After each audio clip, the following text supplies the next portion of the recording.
ஒரு கோர்ஸில் சேர்ந்துட்டு முடிச்சுட்டு வரீங்களா, லைஃப் செட்டில்டு.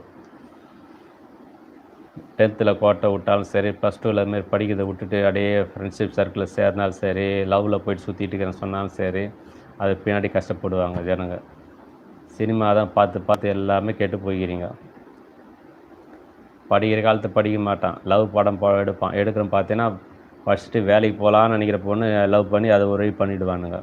ஆக்சுவலாக கல்யாணம் ஆகி குழந்தை குட்டியோட உக்காந்துன்னு இருக்கும். வேலைக்கும் போக முடியாமல் நான் தான் நினச்ச படிப்பும் படித்து முடிக்காமல் உக்காந்துன்னு இருக்கோம். இன்றைக்கி படம் எடுக்கிறவனுங்கெல்லாம் டைரக்டர்லாம் இந்தமாரி தான் படம் கதை எடுக்கிறானுங்க. ஏன் படிச்சுட்டு வேலைக்கு போய் நல்ல ஒரு வேலையில் உக்காந்து நல்ல வாழ்க்கை தேவை இந்த மாரி முன்னேறிட்டான் ஒருத்தன், அப்படி படம் எடு. அப்படி படம் எடுத்தால் நீங்கள் யார் பார்க்க போகிறீங்க? லவ் படமாக இருந்தால் ஓடி போய் பார்ப்பீங்க தேட்டரில், இல்லையா?